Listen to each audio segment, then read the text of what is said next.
right, we're on our way to South Point for another tournament. $100. I think up top is like 2,700, something like that. Damn, really? Okay. Yeah, 2,700 up top. I'm gonna late reg. Yeah, let's see how it goes.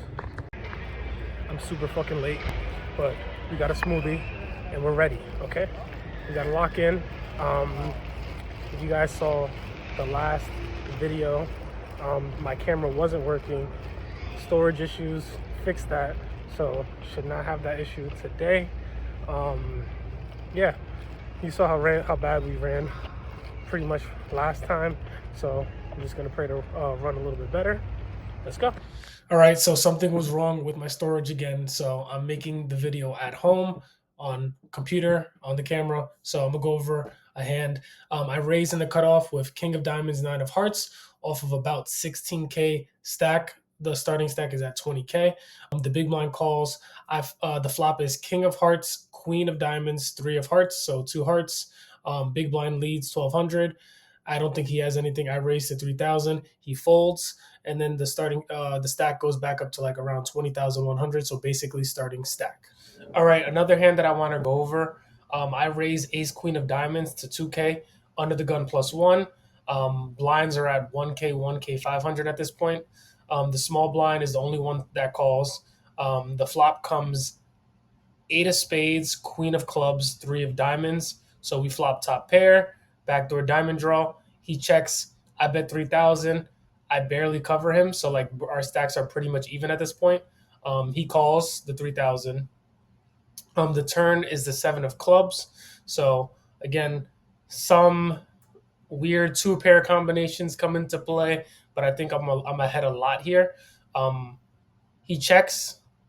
I see it as a sign of weakness. Again, we don't have that much more behind. I jam. He calls really, really quickly. So I think that I'm either way ahead or way behind at this point. And it's basically the worst case scenario. He turns over 7, 8 of diamonds. So he turned 2 pair, diamonds covered. So obviously the diamond draw was already out on the turn. I need a lot of help, and the dealer puts out the ace of clubs on the river for a better 2 pair, and he gets eliminated, and we get very lucky in that hand.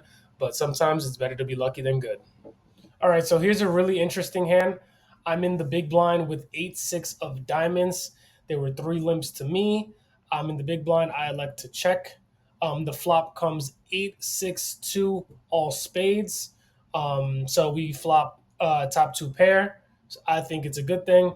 The small blind now leads into 4 players for 4K.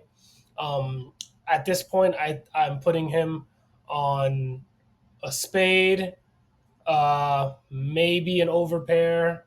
Maybe he wants to get tricky with like an ace-8 kind of combination, and he wants to see where he's at in the hand. So I call the 4K. Everybody else folds. The turn is the Queen of Hearts. He bets 4,000 again. So now I'm thinking maybe he paired up his top pair along with 1 spade. But I could be getting milked. He could have just flopped the flush. It is very hard to flop a flush, but it could happen. So I'm a little bit weary at this point. I make the call. The river is now the 9 of hearts. So I guess Jack 10 gets there. Nothing really else besides spades and Jack 10. Do I get beat by at this point? I don't think he has a bigger 2 pair combination. He could be having a bluff. I think about it. He leads into me 3 times. So he leads into me on the river again for 8K. I don't know if this is milking or if this is him trying to run a bluff. I think about it, and the only hand that I really think beats me at this point is either a flop flush or maybe a set. So I rule out sets because he probably would have sized up on the turn if he was scared of a spade. So I rule out sets. I talk into a call. I talk myself into a call, and I'm good. I have 2 pair, and he had a bluff with King 10 with the King of Diamonds. So glad to pick that one off. Stack goes to now 61.3K, and we're cooking with hot grease.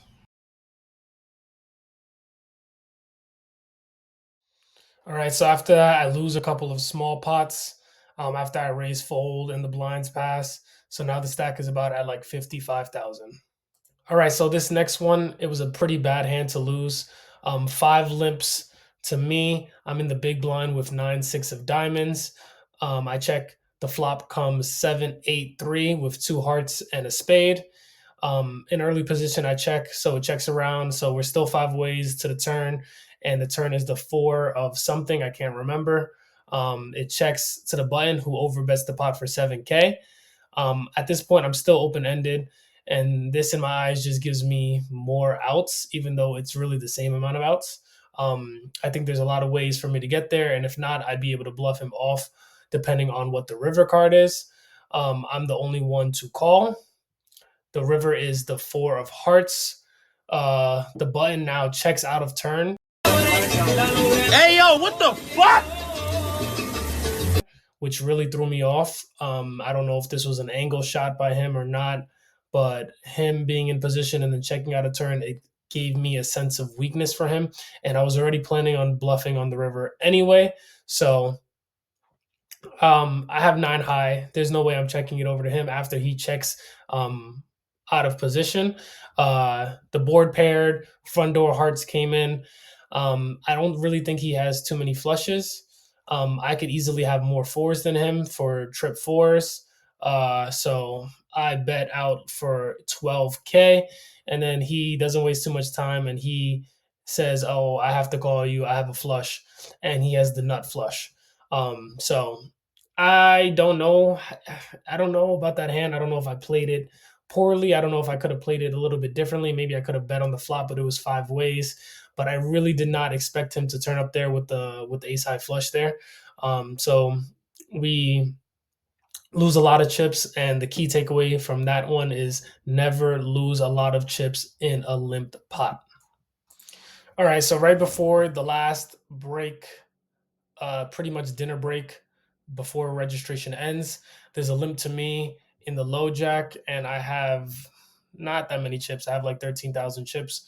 I have pocket tens. I jam. Everybody folds, and we go on dinner break. All right, so here is the hand that I get knocked out on. I have pocket nines under the gun. I limp with plans of limp jamming off of like 12,000 chips. Again, I'm severely short stacked. After two limps, someone in late position raises to like 8,000. Again, I only have like 12,000, so not much of a choice for me. Got to go with it. So I jam for my remaining chips. He asked for a count, which again, I don't know why he asked for a count because it was only like 4,000 chips more. Yeah, and he calls with pocket queens, and we're dead. We don't flop a set, and yeah, just last couple hands just did not go very well for me. All right, so we're still kind of steaming from the way we lost. Didn't play very well, didn't catch hands late when we needed it. So we do the only logical thing we know how to do, and we go and play some cash. So we sit down at 1-2 no limit, $300 max at the South Point. So we buy in for the max 300. We lose a couple of small plots where I try to steal it, and I don't really have anything. But then we get pocket queens, and we turn quads, basically stacking one of the opponents. The other one of the other opponents that was in the hand got away from it. Usually at South Point, they give like a high hand bonus. It's like $100 for quads, but they're running a promotion where instead of giving just $100 straight up, you get to pick an envelope for like a mystery kind of bounty thing. The ranges from that go from $150 to $5,000. So we're pretty stoked. So I wait a couple minutes for the guy to come and bring over the chest with the envelopes in it. I'm praying that I get a 5K slip, obviously. But there's only like two 5K slips and a bunch of 150s. We end up pulling a $250 slip. So not so bad. Basically covers the losses for the day. So we play a couple hands after that, and then we choose to fight another day. Some key takeaways from that session: if you're stuck and you're tilted, catch quads and you'll instantly feel better. It worked for me. I'm sure it'll work for you. Play less tournaments, play more cash. The tournament variance is very high. No matter how well you play, you can still end up losing. The variance is much lower when you play cash games. 3, win your all-ins. If you don't win your all-ins, you're not going to do anything in the poker scene. And then if you remember my key takeaway from earlier in the video, do not lose a lot of chips in a limp pot. Okay? So those are the takeaways from this session. You guys know what it is. On our way to being the motherfucking best. Peace.